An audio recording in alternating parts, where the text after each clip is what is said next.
श्री कल्की वैष्णवे नमः। ओम श्री कल्की वैष्णवे नमः। ओम श्री कल्की वैष्णवे नमः। सबसे पहले हम अपने भगवान सदगुरु सैयदी यमुना गौहर की चरण कमलों में मैं कोटि कोटि प्रणाम करता हूँ। तत्पश्चात हमारे मेहदी मसीह काल की अवतार फाउंडेशन इंटरनेशनल से जुड़े हुए तमाम भाई बहनों को मैं सर नवाकर प्रणाम करता हूँ। पिछले एपिसोड में मैंने भगवान काल की अवतार राघव शाही जी महाराज द्वारा रचित ईश्वर धर्म नामक ग्रंथ का पाठ किया। प्रस्तुत है आज के इस एपिसोड में गतांक के आगे।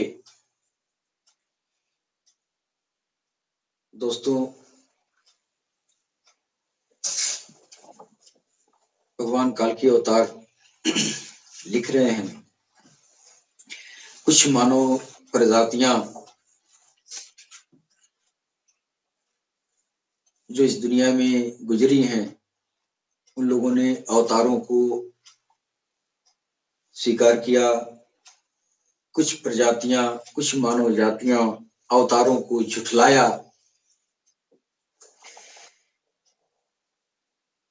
झुठलाने वाली मानव जातियां भी ईश्वर की जो प्रजातियां जो है झुठलाने वाली थी, उन प्रजातियों में भी ईश्वर ने उनके धर्म के अनुसार, उनके संस्कार के अनुसार उन लोगों के पास उनके गुनाहों से बचाने के लिए उनमें भी जो है कुछ अवतारों को भेजा। उनकी आराधनाओं, उनके रीति रिवाज के माध्यम से उनका मुख ईश्वर की तरफ मोड़ने की कोशिश की जी। शांति और प्रेम का पाठ दिया। यदि यह लोग न होते तो आज प्रत्येक धर्म के लोग एक दूसरे के लिए खूंखार ही बन जाते। ऐसी आत्माओं को दुनिया में विष्णु महाराज, भगवान विष्णु से भी मार्गदर्शन मिलता है, जो प्रत्येक धर्म का भेद जानते हैं। भगवान काल के अवतार लिख रहे हैं कि इस दुनिया में जो आत्माएं एक बार जो है ईश्वर ने बना के जो तैयार किया था। यादव जी, मैं आपकी तरफ ज्यादा ध्यान देना चाहता हूँ, मेरी बात को समझे। भगवान काल के अवतार क्या लिख रहे हैं? कह रहे हैं कि जब ईश्वर ने आत्माओं को बनाया तो ईश्वर कैसे बनाया था? इसे कहा कि हो जा, तो ईश्वर है ना, तो उसके ख्याल में जो आया था, मुंह से बोला हो जा तो हो गया। क्या हुआ? बेशुमार आत्माएं बन के तैयार होगी। वो आत्माएं जमीन पर भेजी जाने लगी। उसी आत्माओं, उन्हीं आत्माओं की भी जब दुनिया तैयार हुई तो ये इस दुनिया में ईश्वर ने जो है उन आत्माओं को ईश्वर की तरफ मोड़ने के लिए, ईश्वर की पैगाम को पहुंचाने के लिए उन्होंने अपने अवतारों को भेजा और लोगों को उन्होंने शिक्षा दिया। अपने जो है उन्हीं के रीति रिवाज के मुताबिक उनको जो है भगवान की भक्ति करना सिखाया।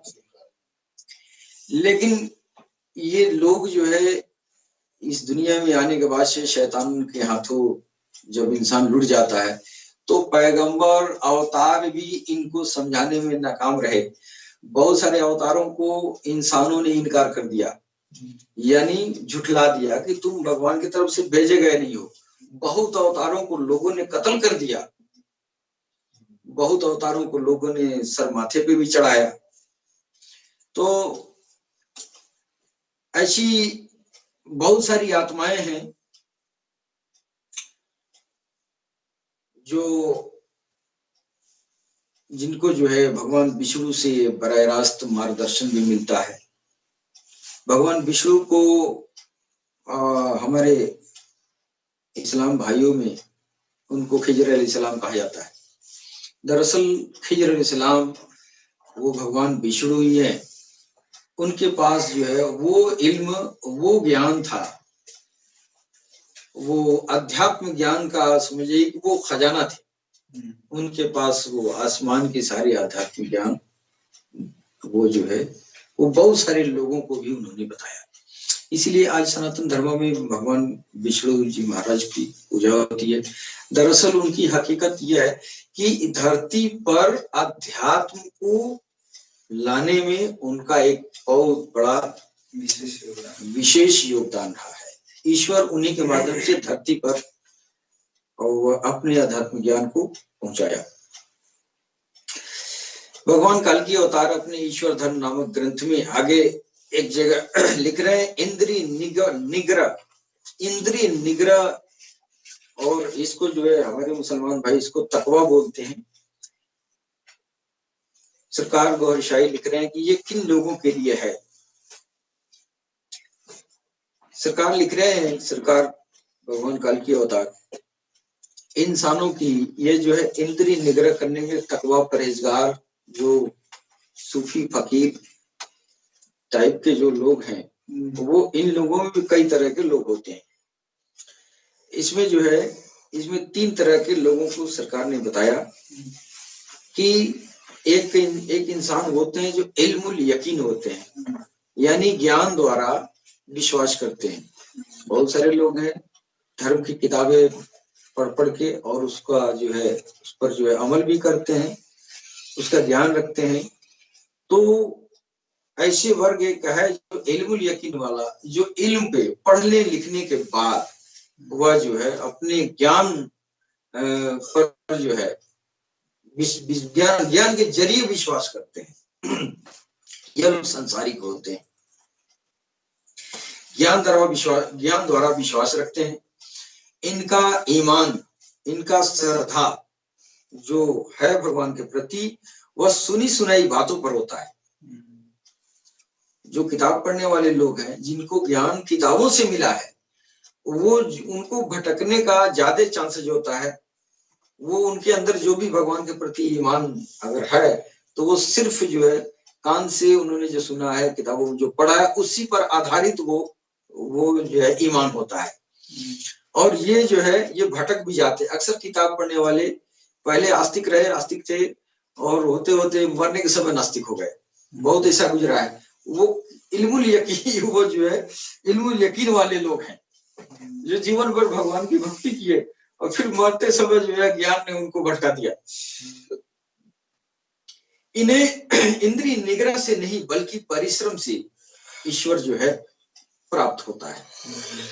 ऐसे लोगों को जो किताबों से ईश्वर का प्राप्ति करते हैं तो वो बहुत मुश्किल चीज है किताबों से। इसलिए इनको ये किताब पढ़ने वाले ज्ञान के भरोसे इंद्रिय निग्रह करना चाहते हैं, लेकिन इंद्रिय निग्रह ज्ञान के दिमाग के भरोसे नहीं होता है, जिस पर जो है जो कब्जा शैतान का होता है दिमाग पर। तो इसके बलबूते पर वो अपने आप को परहेजगार और तकवा बनाना चाहता है, लेकिन कहीं ना कहीं वो शैतान को हाथों लुट ही जाता है। जैसे आप देखा जाता है कि बड़े बड़े ये ज्ञानी हमारे सभी धर्मों में, हिंदू मुस्लिम सिख ईसाई में भी बहुत बड़े बड़े ज्ञाता, किताबों की ज्ञाता, वेद पुराण कुरान सब कुछ जानने वाला, और वो आखिरत में इस जगह लुटता है, इस जगह उसका ईमान खराब होता है जहां दुनिया जो है सब पे चढ़ाई रहती है और एकाएक दुनिया नजरों से गिरा देती है। वो यही कारण है तो वो इल्मुल यकीन तरह का इंसान है। अब ये कहने की जरूरत नहीं है, कलयुग में तो सब देख रहे हैं आप कि जिस इंसान की पूजा, ज्ञान की पूजा लोग करते रहेगी तो बहुत बड़ा उसकी ज्ञान की लोहा मानते रहे, आखिरी में वो सलाखों के पीछे चला गया तो ऐसे लोग जो है भगवान को जो है किताबी ज्ञान के बलबूते पर पाना चाहे, लोग जो है अक्सर लोग लुट गए। अगर इन लोगों ने भगवान को पाया भी तो बहुत ही विकट, बहुत ही मेहनत करना पड़ा उनको, बहुत परिश्रम करना पड़ा। दूसरा होता है ऐनुल यकीन। भगवान काल के अवतार लिख रहे हैं, एक ऐसा एक भक्त वो भी होता है जो नेत्र द्वारा, जो अपनी आंखों से देखता है तब वो विश्वास करता है, उसको ऐनुल यकीन के ग्रुप में रखा गया है। यह लोग संसार मुक्त कहलाते हुए भी सांसारिक लोगों के साथ ही रहते हैं, परंतु इनका मुख और हृदय ईश्वर की ओर होता है। इनको प्रायः दिव्य दृश्य भी दिखाए जाते हैं। इनका स्थान दर्शन होता है। इन्हें भी उचित परिश्रम से मिलता है, अनुचित से इन्हें हानि होती है। यानी नेत्र द्वारा विश्वास, वो ऐनुल यकीन वो लोग हैं जो लोग संसार मुक्त रहते हैं, यानी परिवार में रहेंगे, भजन भक्ति करेंगे, संसार में ही रहेंगे, संसारिक दुनिया में बाल बच्चों के साथ, समाज में नौकरी चाकरी पेशा पेशावर अपना सब कुछ करेंगे, उसके बाद भी वो अंदर से जो है भगवान के प्रति वो समर्पित रहते हैं। यानी दुनिया में रहकर भी वो जो है अपने आप जिस्म उनका दुनिया में रहता है, उनका ईश्वर में रहता है। इसको लोग जो है, इसको हमारे ये सरकार भगवान काल की अवतार ये अपने ग्रंथ में इनको जो है ये ऐनुल यकीन के नाम से आपने बताया है। ऐसे लोगों को दिव्य दृष्टि भी दी जाती है, दिव्य नजारा भी दिखाए जाते हैं, इनका स्थान दर्शन होता है। यह प्रभु को अपनी आंखों से देख लिए होते हैं। परम सत्य विश्वासी, अब एक तीसरे दर्जे का एक इंसान, एक साधक होता है परम सत्य विश्वास। इनका स्थान समर्पितता होता है, अर्थात ईश्वर की ओर से कोई पद मिल जाता है और ईश्वर की कृपा दृष्टि में आ जाते हैं। इन्हें संसार निवृत्त इंसान कहते हैं। संसार निवृत्त यानी फारिग दुनिया, वो दुनिया से फारिग है, दुनिया से उसका लेना देना नहीं है।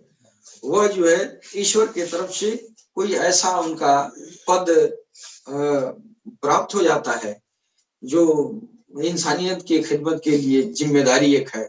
जैसे प्रधानमंत्री है तो प्रजा की खिदमत के लिए, सेवा के लिए लगा, उसी तरह संतों की जो उच्च सर्वोत्कृष्ट पद जो होता है संतों की, वो फारिग दुनिया वाले हैं। संसार में रहकर भी यह उचित या अनुचित धंधे से दूर रहते हैं। यदि यह जंगलों में भी बैठ जाए तो ईश्वर उन्हें वहां भी भोजन जीविका पहुंचाता है। ये इंद्रिय निग्रहों की मंजिल है। प्राथमिक लोग इंद्रिय निग्रहों की बात अवश्य करते हैं किंतु उसमें सफल नहीं होते हैं। इल्मुल यकीन वाले लोग इंद्रिय निग्रह की, तकवा की बात तो करते हैं लेकिन सफल होते नहीं है, और इसी की वजह से ये वह जो है आखिरी में शैतान के हाथ लुट जाते हैं और दुनिया के सामने जलीलो खार होते हैं और मजबूत होते हैं। तो वो इल्म के जरिए, अपने ज्ञान के जरिए आप ईश्वर को प्राप्त करेंगे।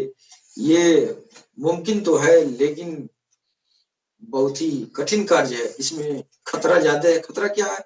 शैतान कब लूट ले जाएगा कोई ठिकाना नहीं है। इसलिए इल्म के साथ आप जो है ईश्वर गुरु की तलाश करें। गुरु अगर साथ में रहेगा तो फिर जो है भगवान तक पहुंचने में हमको, शैतान जहां भी दखल करेगा गुरु वहां तुरंत प्रोटेक्शन का काम करता है। भगवान काल की अवतार राघव शाही जी महाराज अपने ग्रंथ ईश्वर धर्म में आगे लिखते हैं भाग्य के बारे में कि भाग्य ये कितने तरह का होता है। आपने लिखा है भाग्य दो प्रकार का होता है, एक सृष्टिकालीन और दूसरा मुअल्लक, और तीसरा एक और भाग्य होता है वो विशेष लोगों के लिए है। दरअसल भाग्य का जो वर्गीकरण है सरकार ने वहां से किया है कि यौमे अजल में यानी सृष्टिकालीन दिवस के दिन ईश्वर जो है ये दुनिया की लज्जात वहां दिखाया, दुनिया की वो रंगनिया, एक तरह का एक एपिसोड दिखाया आत्माओं को कि देखो तुम्हारे सामने एक चीज ये दुनिया मिलेगी। जब दुनिया की लज्जात, दुनिया की जो है वो जो है लाफानी चीजें दिखाया तो बेशुमार आत्माएं जो है दुनिया की लज्जातों की तरफ दौड़ पड़ी। जितनी आत्माएं जो है दुनिया की तरफ दौड़ पड़ी वो उन आत्माओं के नसीब में, उनकी तकदीर में देवताओं के द्वारा उनकी जो है फाइल लिख दी गई कि यही इनके दुनिया में लिख दो। एक दुनियादारी के बाद से एक जो है स्वर्गों का, 7 स्वर्ग हैं, 7 स्वर्गों का भी वो नजारा कराया आत्माओं को। तो 7 स्वर्ग की तरफ जो है जब ये बेशुमार रूहें लपकने लगी तो उसमें भी 7 स्वर्ग था, तो कोई पहले दर्जे में, कोई आखिरी दर्जे में, कोई बिचौले दर्जे की तरफ लपकी। हर स्वर्ग के में जाने के पहले एक कंडीशन था कि देखो इस स्वर्ग का अगर तुमको भोग करना है तो इसके लिए कंडीशन तुम्हारा ये है। तो उस कंडीशन को जिसने स्वीकार किया फिर वो चीज जो है उसके नसीब में, उसकी तकदीर बन गई। फिर कुछ आत्माएं ऐसी थी जो आत्माएं जो है न दुनिया की तरफ लपकी और न स्वर्ग की तरफ लपकी। वो ईश्वर के जो वो ओज था, ईश्वर का जो तेज था, ईश्वर का जो रूप था, वो जो है ईश्वर की झलकियों को देखती रह गई। उसका रुख न दुनिया की तरफ गया न स्वर्गों की तरफ गया। तो उसकी तकदीर में वो वही लिख दिया कि अब इनको, इनके तकदीर में अब न स्वर्ग है और न दुनिया है, अब इनकी तकदीर में बस ईश्वर ही है। तो वो लोग इस दुनिया में आए हैं, तो वो लोग जो वही जो है बड़े बड़े ये ऋषि महर्षि गुजरे हैं जो ईश्वर के पाने के लिए अगर बादशाही भी है तो सिंहासन छोड़ के और ईश्वर की तलाश में जंगल में चले गए। तो वो वही आत्माएं थी जो ईश्वर की झलकियों को देखती रहेगी, न स्वर्ग की तरफ गई और न दुनिया की तरफ गई।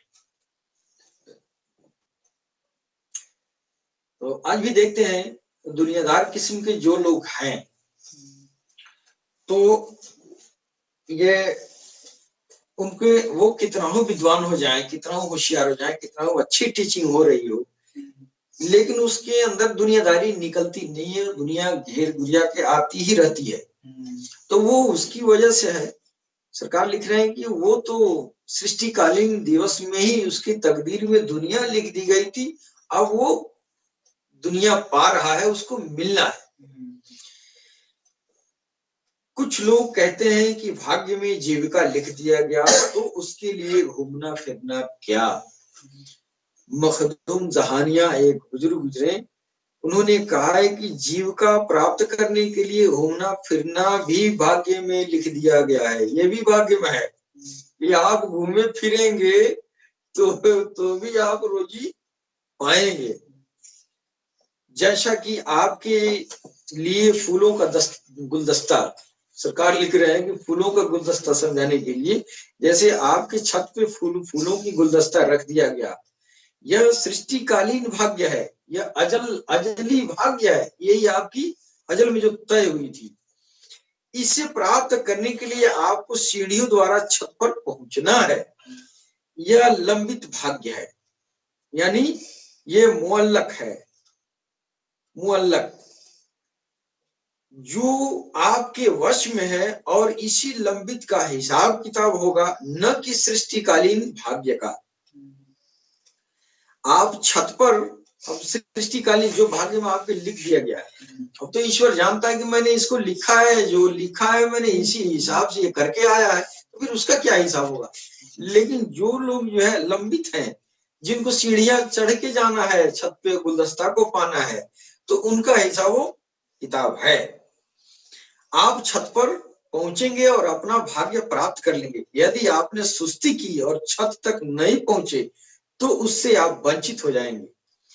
दूसरा व्यक्ति जिसके भाग्य में छत पर गुलदस्ता नहीं है, वह यदि सीढ़ियों द्वारा या कठोर परिश्रम द्वारा भी छत पर पहुंच भी जाए तो वह वंचित ही रहेगा। क्यों?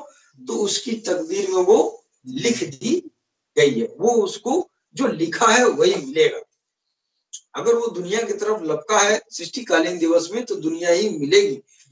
अगर यहाँ जो है उसको जो है दुनियादारी वहां लिखा है और यहाँ जो है वो अगर वहां दुनियादारी नहीं लिखा है, यहाँ दुनिया खोज रहा है, तो फिर बार बार कोशिश करता है, बार बार मेहनत करता है, फिर भी वो चीज उसको प्राप्त नहीं होता। बहुत सारे लोग ऐसे भी शिकायत करते हैं कि हमने तो इतना मेहनत किया, इतना मेहनत किया। रेयर केस में ऐसा भी होता है कि ऐसे लोग हैं जो किसी लक्ष्य को पाने के लिए उन्होंने बहुत ही मेहनत किया, दुनिया की कोई चीज, फिर जो है मेहनत करने के बावजूद भी वो नहीं मिलता है। इस पर वो आदमी सोचने को मजबूर हो जाता है, आखिर क्यों ऐसा? तो उसके लिए भगवान काल्की अवतार रघुवर शाही जी लिख रहे हैं कि वो तकदीर में जो लिखी है वो मिलके रहेगी। अगर तुमको परिश्रम करने के बाद भी नहीं मिला तो फिर जो है सृष्टिकालीन तुम्हारे तकदीर में नहीं लिखा है। आया समझ में? जी। ये बहुत अच्छी बात है। तकदीर में अगर नहीं लिखा है तो फिर आप कितना मेहनत करेंगे नहीं पाएंगे, लेकिन अगर लिखा है और उसके बाद भी आपने मेहनत तो नहीं किया तो भी नहीं पाएंगे। इसलिए लिखने वाला जिसका लिख दिया गया वो भी, जिसका नहीं लिखा हुआ है वो भी, मेहनत तो सबको करना है। ये कहने का मतलब सरकार के ये नहीं है कि तो भाग्य भरोसे बैठ जाओ, ये नहीं कह रहे। सरकार कह रहे हैं जो नहीं, जिसके भाग्य में लिखा हुआ है वो अगर किया भी नहीं तो फिर होगा भी नहीं, और जिसके तकदीर में लिखा ही नहीं है वो करता भी रहे तो भी नहीं होगा। नहीं, तो ये भाग्य के भरोसे बैठने की जरूरत नहीं है। भाग्य के भरोसे बैठेंगे तो फिर तकदीर में लिखा भी रहेगा तो मिलेगा ही, नहीं लिखे रहेगा तो नहीं मिलेगा। अब आप कैसे जानते हैं लिखा है कि नहीं लिखा है? प्रयास करके देखें। अब प्रयास करेंगे मिल जाएगा तो समझिए कि लिखा हुआ था, अगर नहीं मिला तो समझ ले कि नहीं लिखा हुआ था। लेकिन मेहनत तो दोनों हाल में करना है। सरकार ने इतना बढ़िया ये बात जो है, ये इसको जो है ये एक बहुत बड़ा कसमों कसम है इंसान के अंदर कि तकदीर में लिखा है। कुछ लोग कहते हैं लिखा है, कुछ लोग कहते हैं नहीं लिखा है। हम माने कि नहीं माने, लिखा है कि नहीं लिखा है। अरे लिखा है तो तुमको मिलेगा, यह बात तो तुमको चलने के बाद पता चलेगा। नहीं मिला तो समझो नहीं लिखा था, मिल गया तो लिखा था। दोनों स्थिति में आपको चलना है, अपने मंजिल को पाने के लिए चलना है। अब वो सृष्टिकालीन दिवस में जो प्रभु ने जो लिख दिया था, आपको तो नहीं मालूम है, आपको झगड़ा करने से काम होगा नहीं। वो तो लिख दिया है उन्होंने, इसलिए कि आपने दुनिया की तलब की थी, दुनिया का नजारा देखा, दुनिया की तरफ लपक पड़े। वो तो ईश्वर का पहला इम्तिहान था। स्वर्ग की तरफ जाने वाली आत्माओं को स्वर्ग में जो है, पहले स्वर्ग में जाने के लिए ये शर्त है, दूसरे स्वर्ग में जाने के लिए ये शर्त है, वो कंडीशन रखा हुआ था। फिर उस कंडीशन को जिसने कबूल किया वो उस पर जो है एग्री हुआ, फिर वो चीजें उसके तकदीर में लिखी गई। यहाँ उसी के मुताबिक होता है। तो लोग कहते हैं हम ये चाहते थे ये हो गया, भाई तुमने वही लिखा है तो हो गया, लेकिन नहीं। तो तीसरे दर्जे की आत्माएं जिन्होंने दुनिया की इच्छा की और न ही स्वर्ग की इच्छा की, केवल ईश्वरी आभा, ईश्वर की नजारे को देखती रही। उन्होंने संसार में आकर ईश्वर की तलाश के लिए अपना सब कुछ न्यौछावर कर दिया। कई साम्राज्यों को छोड़कर उसको पाने के लिए भूखे प्यासे जंगलों में रहते, यहाँ तक कि किसी ने नदियों में कितने वर्ष बैठकर व्यतीत किए। सफलता के बाद यही साधु संत ऋषि महर्षि वलीउल्लाह कहलाए और ईश्वर की ओर से विभिन्न पदों पर प्रतिष्ठित हुए, विभिन्न ड्यूटियों पर नियुक्त भी हुए ईश्वर की तरफ से। और नारकीय जिनके तकदीर में वो नरक लिख दी गई थी, उनके लिए भी ये जो है अमृत की तरह काम किए। इन लोगों के जो तीसरे तरह की आत्माएं थी, जो ईश्वर की आभा को देखती रही, जो यहाँ आकर ऋषि बने, ये ऋषि महर्षि उन दुनियादारी आत्माओं के लिए अमृत साबित हुए कि इनके जो करीब आया वो पापी आत्मा, जो स्वर्ग में ही उसके तकदीर में नरक लिख, ये सृष्टिकालीन दिवस में ही उसके तकदीर में नरक ही लिखा है, दुनियादार ही है, वो टोटल संसारिक होते हैं। ऐसे लोगों के लिए ये जो है, जो वलीउल्लाह होते हैं, जो ऋषि महर्षि होते हैं, जो ईश्वर के लिए सारी अपना हर चीज जो है दुनिया को तर्क कर दिया, और वो जब किसी ऐसे दुनियादार इंसान के करीब आते हैं तो फिर उनका भाग्य खुल जाता है। इनके बहाने ईश्वर जो है उनको भी नरक की वो तकदीर काट के फिर उनके नरक में स्वर्ग बना दिया जाता है। यानी ईश्वर की कृपा है उन नारकीय लोगों के ऊपर भी जो दुनिया में आए हैं। यहाँ मौका दिया है कि किसी ऋषि महर्षि वलीउल्लाह के करीब जाओ, फिर उससे ज्ञान प्राप्त करो, फिर उसके जरिए तुम जो है हमारे तक पहुंच पाओ, फिर ये तुम्हारे लिए गनीमत है। तो ऐसे ऋषि महर्षि और वलियों का साथ सोहबत, उनका इज्जत सम्मान और ये करना चाहिए। इसलिए कि इंसान के लिए, आम इंसान के लिए गनीमत ईश्वर की तरफ से है कि ऋषियों को उन पापी आत्माओं के बीच बैठा देता है कि वो जब उनके करीब जाएंगे तो फिर उसकी हवा लगेगी, फिर उसका जो है जो स्वभाव है उसका प्रभाव उस पापी आत्मा के ऊपर पड़ेगा, फिर वो पापी आत्मा जो है स्वर्गवासी हो जाएगा। ये ईश्वर की तरफ से गनीमत किया है। एक बहुत बड़े ये आध्यात्मिक हस्ती गुजरे हैं, अल्लामा इकबाल। उन्होंने लिखा है निगाहे मर्द मोमिन से बदल जाती हैं तकदीरें। इसलिए जीवात्मा अर्जी अरवाह के प्रत्येक जन्म में गुरु या मुर्शिद का देखा हुआ यानी चश्मदीद होना अनिवार्य है। पूर्व जन्म या वंश काल के आध्यात्मिक गुरु वर्तमान शरीर से निर्लिप्त यानी मुबर्रा हो जाते हैं, जैसा कि अवतारत्व भी उत्साहशील प्रेष्य यानी उलुल अजम मुर्शलीन के आगमनोपरांत निर्लिप्त हो जाती है, जैसा कि मूसा कलीमुल्लाह उलुल अजम मुर्शिल थे। मूसा कलीमुल्लाह के बाद जितने भी अवतार है, ईसा रूहुल्लाह के आने के बाद उनका धर्म भी विलीन कर दिया गया। भगवान काल के अवतार लिख रहे हैं कि मूसा कलीमुल्लाह के बाद जितने भी अवतार आए, ईसा रूहुल्लाह के आने के बाद उनका भी धर्म विलीन कर दिया गया। कहने का अर्थ यह है कि भगवान जो कहना चाहते हैं दुनिया के सामने, वो बात थोड़ा सा समझने की है। यही बात लोग नहीं समझ पाते हैं। 5 अवतार तो 1,24,000 अवतार आए, जिनमें 5 सबसे श्रेष्ठतम थे, जिन लोगों ने धर्म बनाया, और इन 2 के बीच में जो अवतार आए वो धर्म नहीं बनाए, इनके धर्मों पर अमल पैरा थे।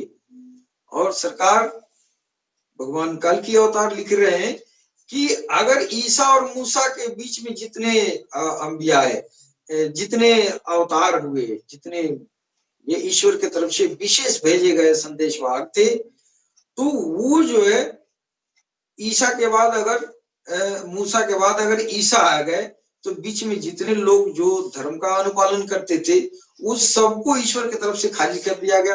अब वो ईसा की बात मानना पड़ेगा।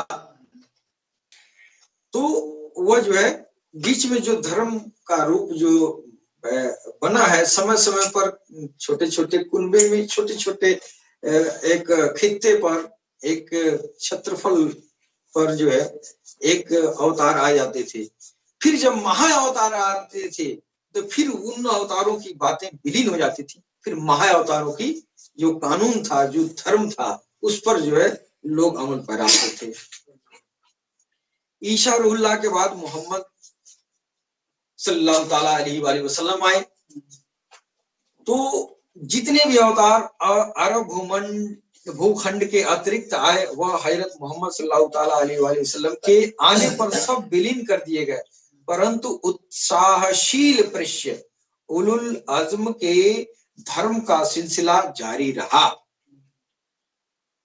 अब देखिए, ईसा के बाद से पैगंबर इस्लाम मोहम्मद रसूलुल्लाह सल्लल्लाहु ताला अलैहि वसल्लम आए। तो ईसा ने जो दीन लेके आए वो नहीं खत्म हुआ। ईसा और मोहम्मद के बीच में जो दीन आया, वो दीन आया नहीं, दीन तो यही लेके आया। बीच में जो दीन में जो सुधार किया गया, जो बीच में नबी आए, इनके दीन पर अमल पैरा कराते थे, लोगों को अपने अपने तौर तरीके से।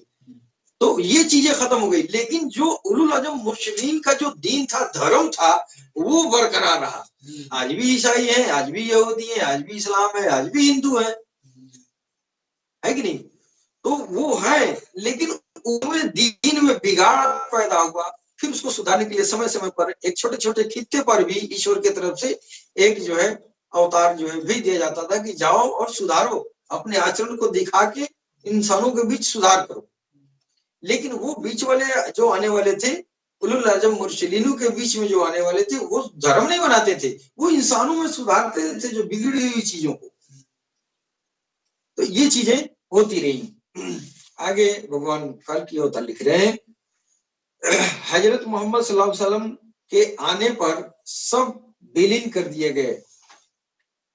जितने भी अरब भूखंड के अतिरिक्त आए थे, वो अवतार जो भी अरब भूखंड के अतिरिक्त जो अवतार आए थे, उन सबको विलीन कर दिया गया, परंतु उत्साहशील उलुल अज़्म मुर्सलीन के धर्म का सिलसिला जारी रहा और आज तक जारी है, जिसमें आदम सफीउल्लाह, भगवान शंकर जी महाराज, हज़रत इब्राहिम खलीलुल्लाह, हज़रत मूसा कलीमुल्लाह, हज़रत ईसा रूहुल्लाह, हज़रत मोहम्मद रसूलुल्लाह सल्लल्लाहु ताला अलैहि वसल्लम है।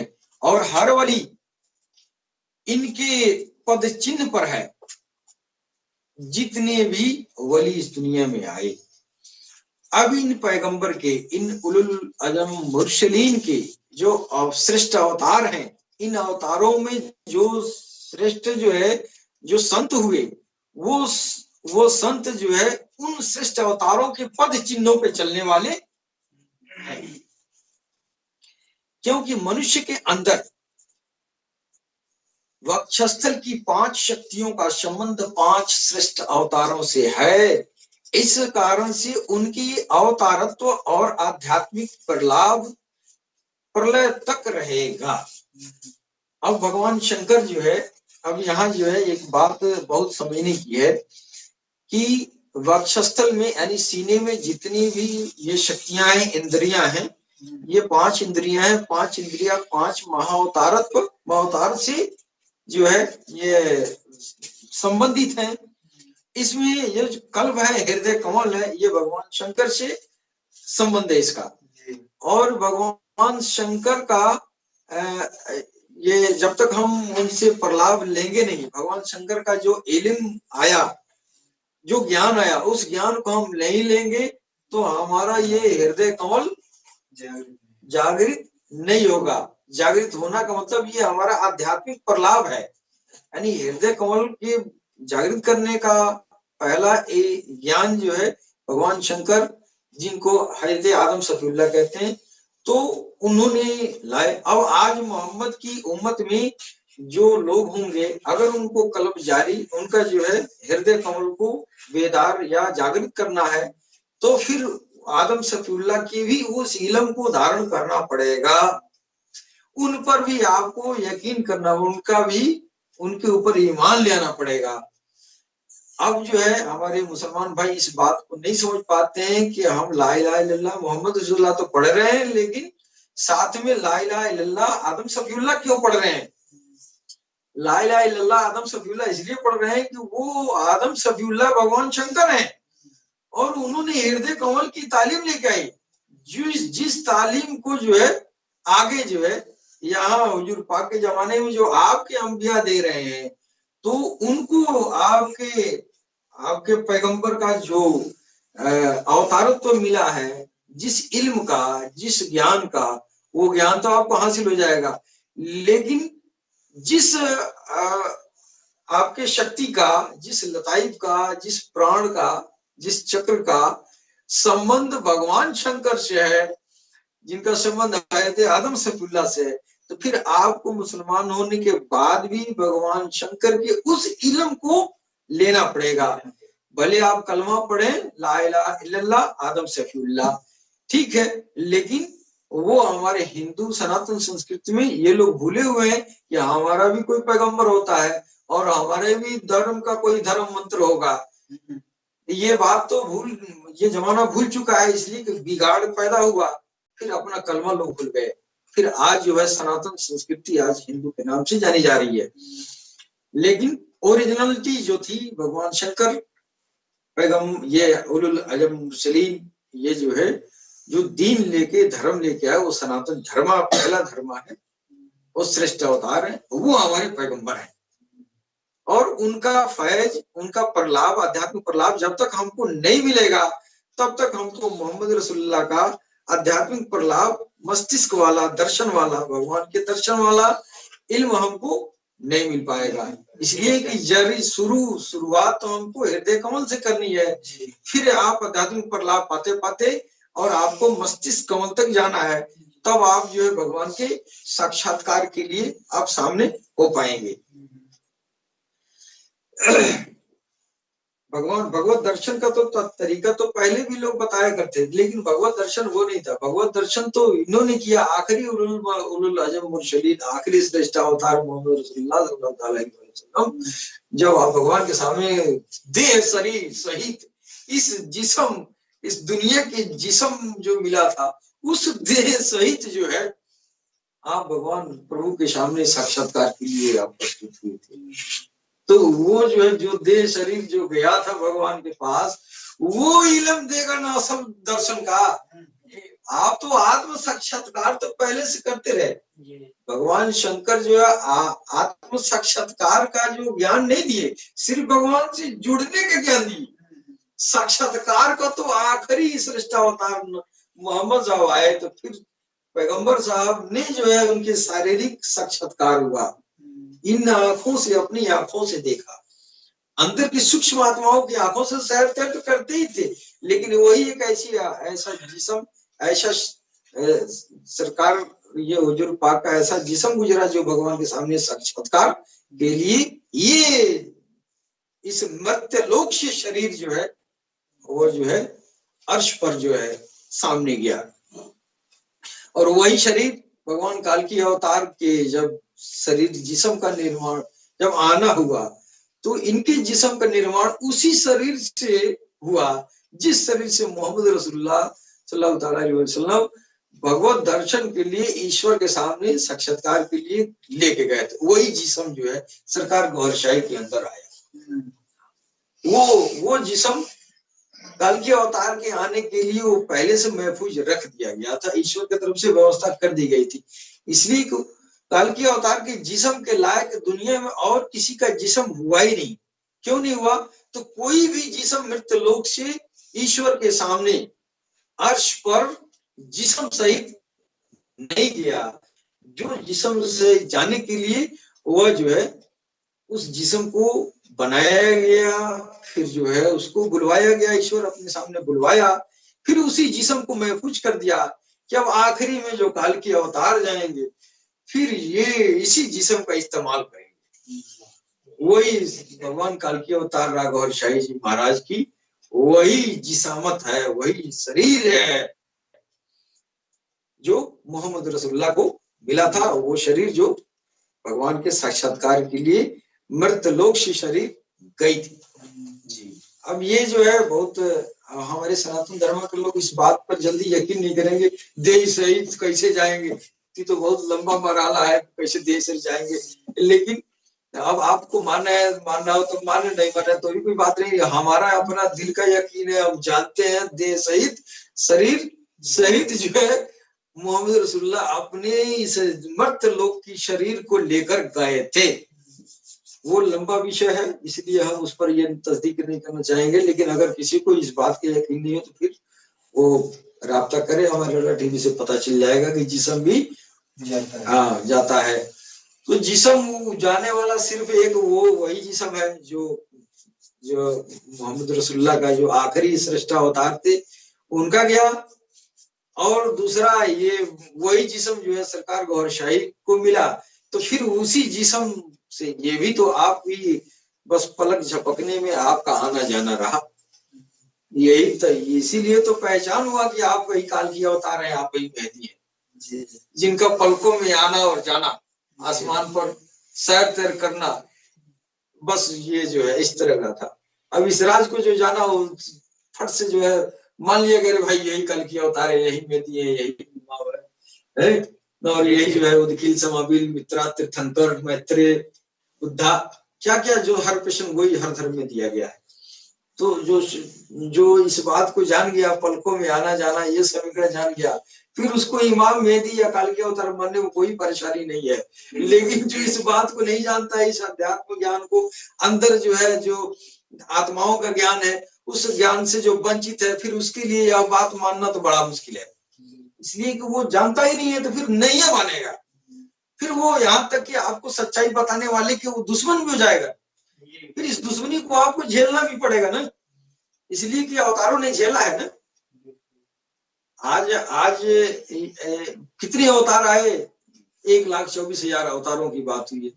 उस अवतार बहुत सारे अवतार थे जिसको पत्थर पत्थर से मार के लोगों ने जो है लहूलुहान कर दिया, कत्ल कर दिया, काट दिया तलवार से।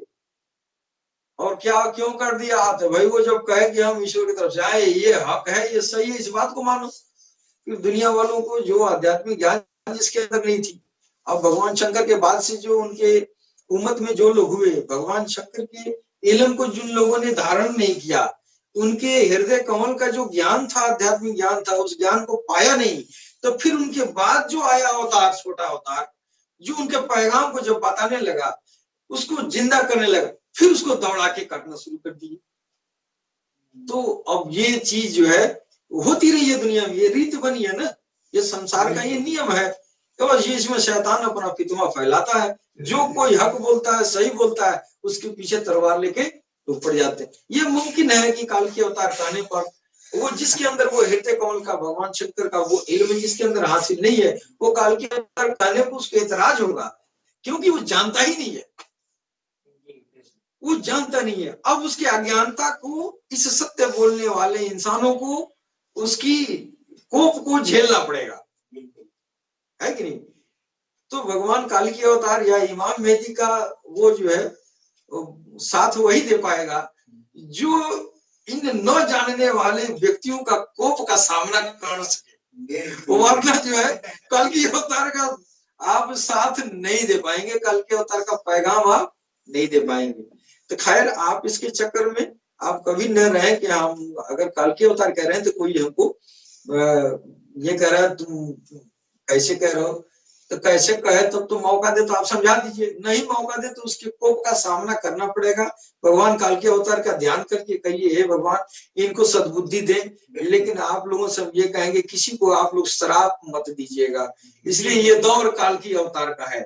पता नहीं वो काल की अवतार किसके जुबान में समाये हैं। अगला ज्ञानी है और आप मुंह से उसको बदजुबान बोल दिए, और वो जो है तो अज्ञानवश आपको कह रहा है, आप ज्ञानी होकर उसको शराप देने लगे तो फिर उसका तो हो जाएगा कल्याण। तो ऐसी स्थिति में आपको जो है सब्र का जो है आपको दिखाना पड़ेगा कि अगर आपको जो है लान तान कर रहा है तो अपने नाभि आत्मा पर कितना जरब बर्दाश्त कर रहे हैं, है कि नहीं?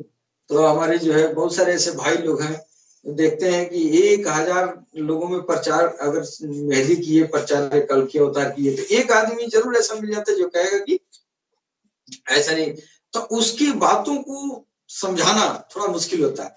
जब आपके अंदर वो भगवान शंकर का वो आध्यात्मिक इल्म होगा, तो वो इल्म जब उसके पास आप देंगे तो फिर वो जो है आसानी से आपकी बात सुनी है कि नहीं। तो ये दुनिया में होती रही है, कोई बात नहीं है।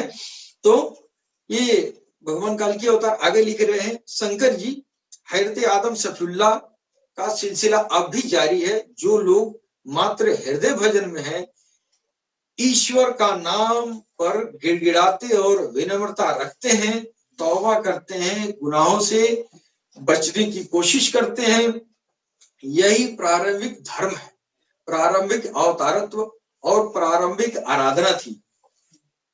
भगवान की पूजा की, ये भगवान ये पहले पैगंबर हमारे हिंदू सनातन धर्म के भगवान शंकर जी महाराज, वो प्राथमिक धर्म था उनका, प्रारंभिक अवतारत्व तो उनको था और प्रारंभिक आराधना थी। क्या भगवान के नाम पर, ईश्वर के नाम पर जो है हृदय का भजन, वो हृदय का सिमरन था। भगवान के सामने जो है हाथ जोड़ के लोग गिड़गिड़ाते थे, रोते थे, गाते थे, भगवान से क्षमा याचना करते रहते थे। ये भगवान का, ये जो है शंकर भगवान का ये ज्ञान था कि तू ईश्वर को दिल में बसा, ईश्वर के नाम से दिल को धड़का, फिर ईश्वर को से तुम्हारा जो है ये कनेक्शन जुड़ेगा। फिर तू यहाँ ये जो है तू यहाँ भगवान के सामने तू रोएगा, गिड़गिड़ाएगा, तो फिर वो सुनेगा।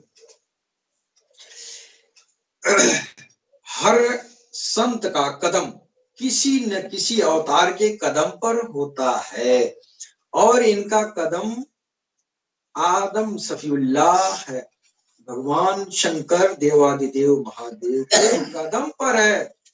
मुजद्दिद अलफसानी ने कहा था कि मेरा कदम मूसवी है, यानी एक बुजुर्ग गुजरे थे,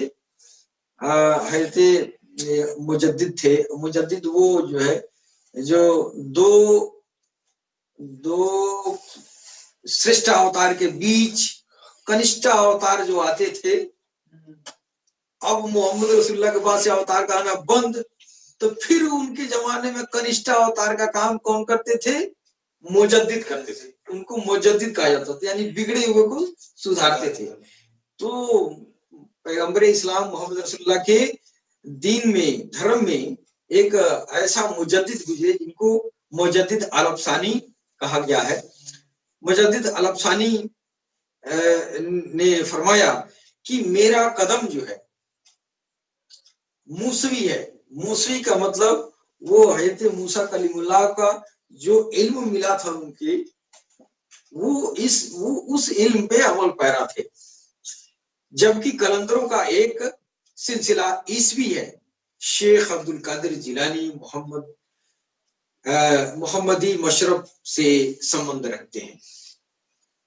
तो ये एक दीन इस्लाम में एक बहुत बड़ी हस्ती जो गुजरी, जब इस्लाम मर चुका था उस समय जो है इसको जिंदगी बख्शने वाला एक ऐसे ऋषि इस धरती पर गुजरे जिनका नाम शेख अब्दुल कादिर जिलानी रज़ियल्लाहु ताला अन्हु है।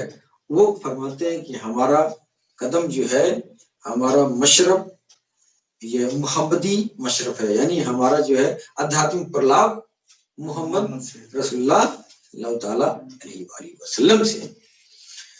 आगे ईश्वर धर्म नामक ग्रंथ में भगवान काल की अवतार राघव शाही जी महाराज लिख रहे हैं, कुछ अंतरनादीय पुस्तकों में लिखा है कि इस संसार में 14,000 आदम आ चुके हैं, 14,000 आदम आ चुके हैं। और किसी ने कहा कि आदम सफीउल्लाह शंकर जी महाराज 14वां और अंतिम आदम है। इस संसार में वास्तव में अनेकों आदम हुए हैं। जब आदम सफीउल्लाह भगवान शंकर जी महाराज को मिट्टी से बनाया जा रहा था तो फरिश्तों ने कहा था कि यह भी दुनिया में जाकर दंगा फसाद करेगा। अर्थात फरिश्ते पहले वाले आदमों की परिस्थितियों से अवगत थे, वरना उन्हें क्या पता कि ईश्वर क्या बनाने जा रहा है और यह जाकर क्या करेगा। ग्रंथ माता लौह महफूज में विभिन्न भाषाएं, विभिन्न धर्म मंत्र, विभिन्न जंत्र मंत्र विभिन्न प्रकार के, विभिन्न ईश्वर के नाम, विभिन्न पवित्र पंक्तियां, आयतें, यहाँ तक कि जादू का अमल भी विधिवत, वो विधि भी लिखा हुआ है।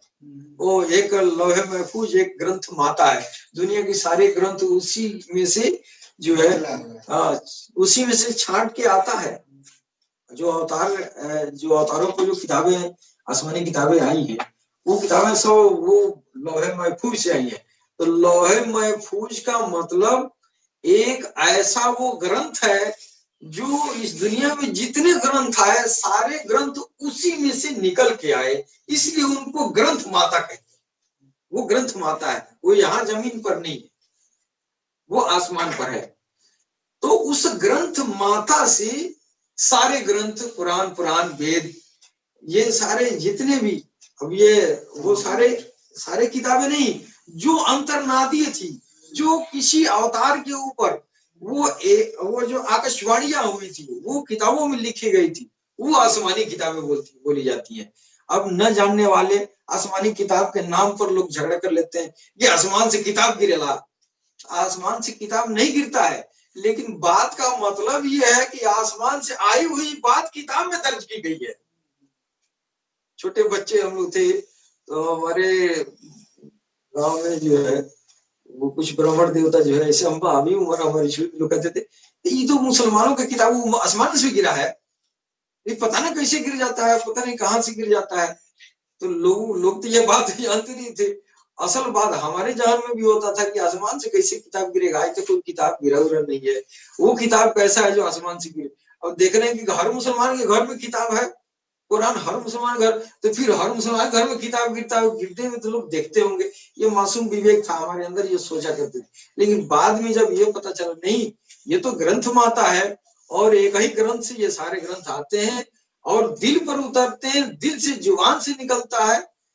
जब जुबान से निकलता है वो बातें जो लिपिबद्ध की जाती हैं, फिर वो आसमानी किताब कही जाती है कि नहीं।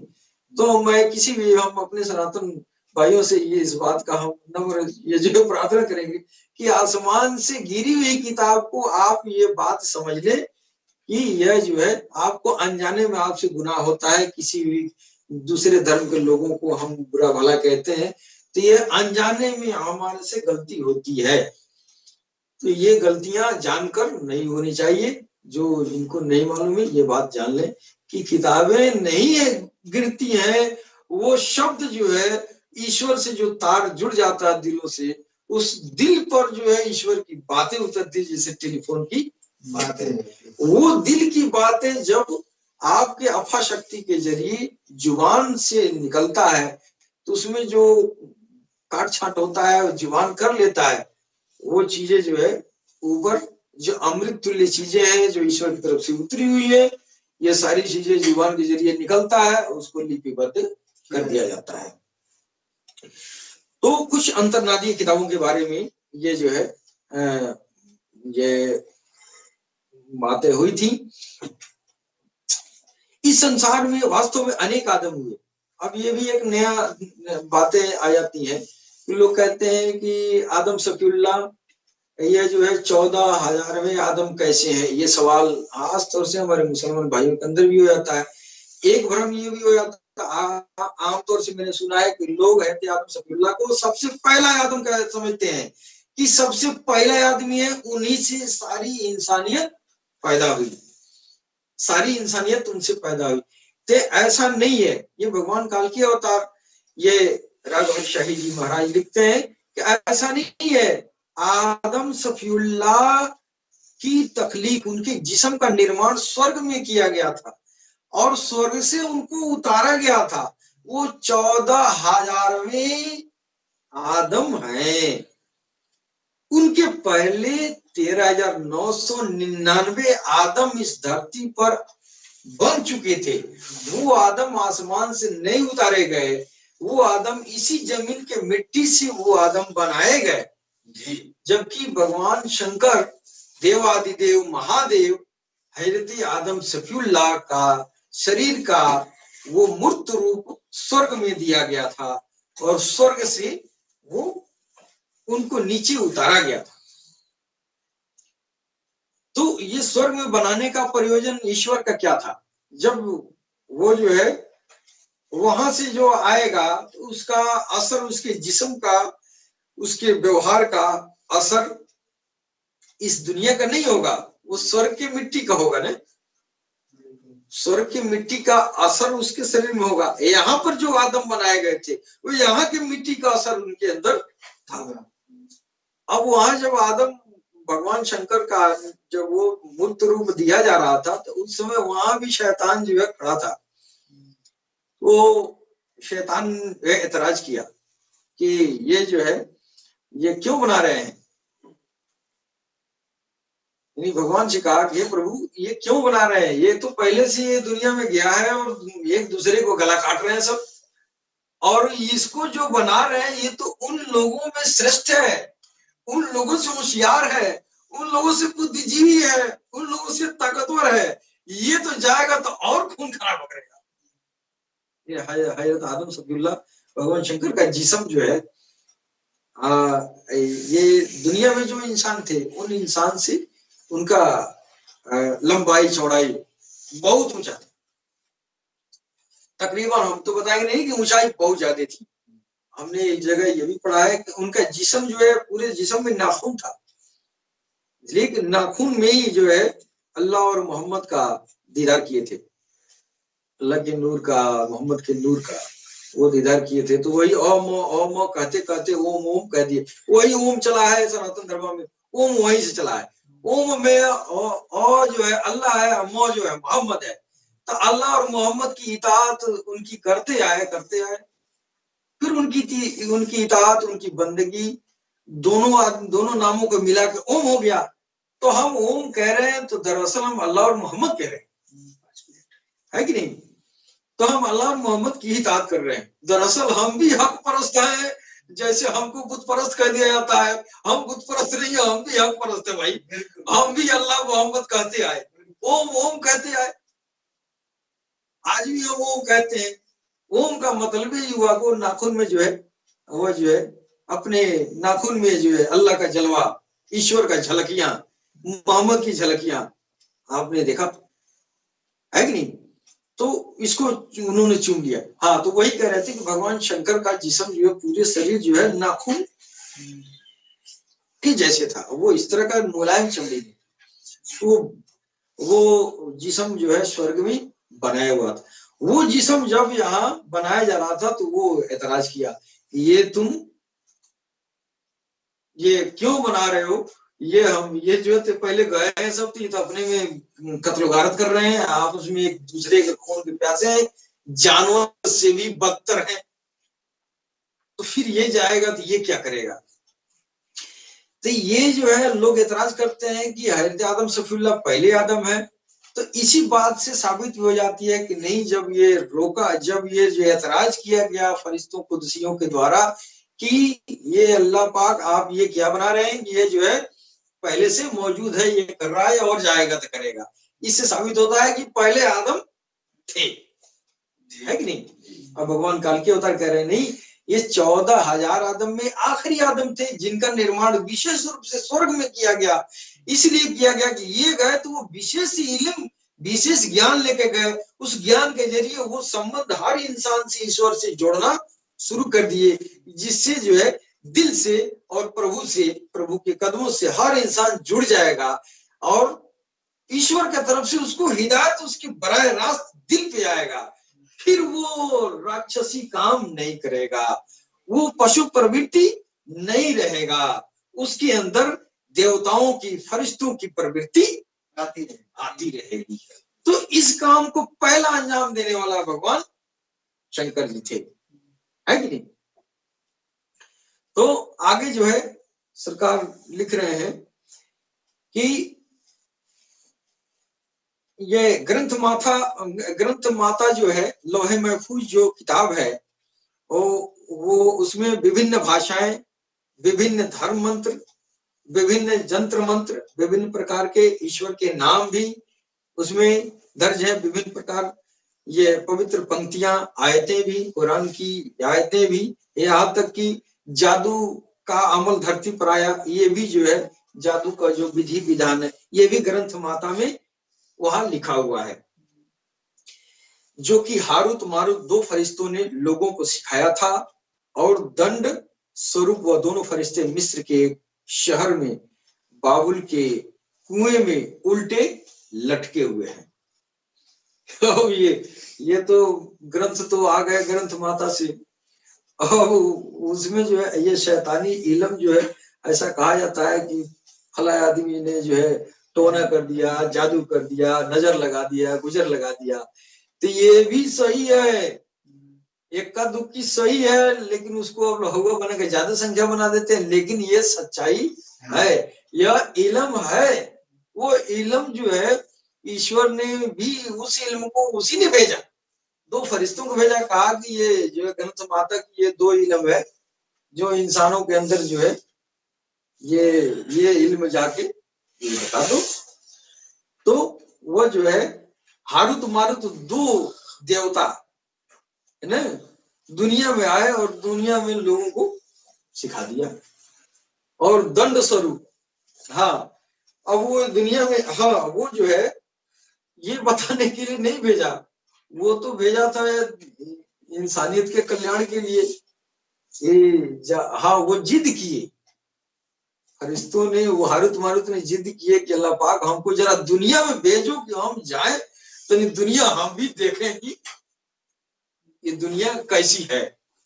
अब यहाँ आके यहाँ जो है इस मोह माया फंस गए, कोई औरत थी उसके पीछे पड़ गए, अब वो दो थे, वो औरत एक थी, अब ये दोनों जो है एक दूसरे से आपस में जो है लड़ने लगे।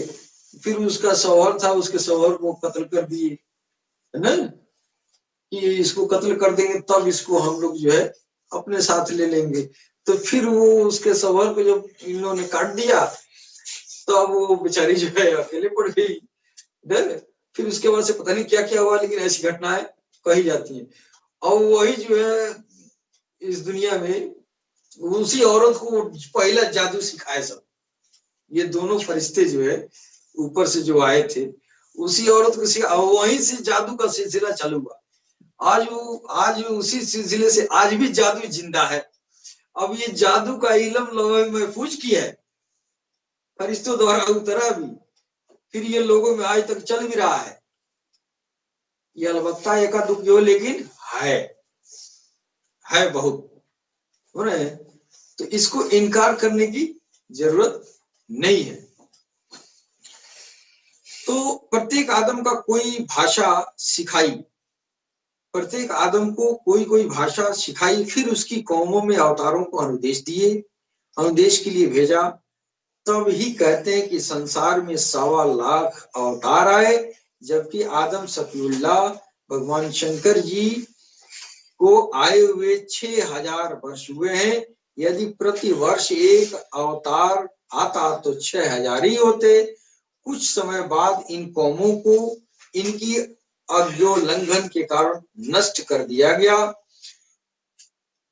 जैसा कि भग्नावशेष शहरों के बाद में मिलना और वहां की लिखी हुई आशाओं को किसी का भी न समझना, और किसी कौम को जल द्वारा डुबाकर नष्ट किया, और इनमें से नूह अलैहिस्सलाम तूफान की तरह कुछ व्यक्ति, नूह की तूफान है, नूह अलैहिस्सलाम के जमाने में जो तूफान आया था, नूह अलैहिस्सलाम का जो वो जो है उस दौर में जो किश्ती आई थी उनके जमाने का जो तूफान था, की तरह कुछ व्यक्ति भूखंडों में बच भी गए।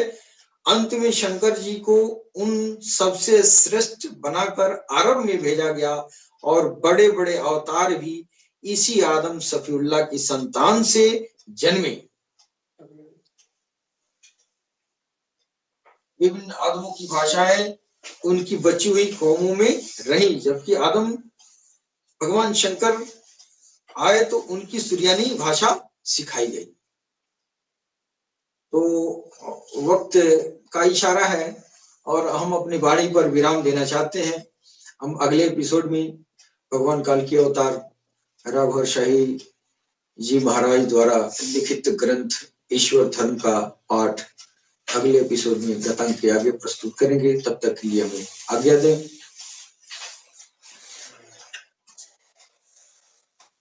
गौर सही मरहबा।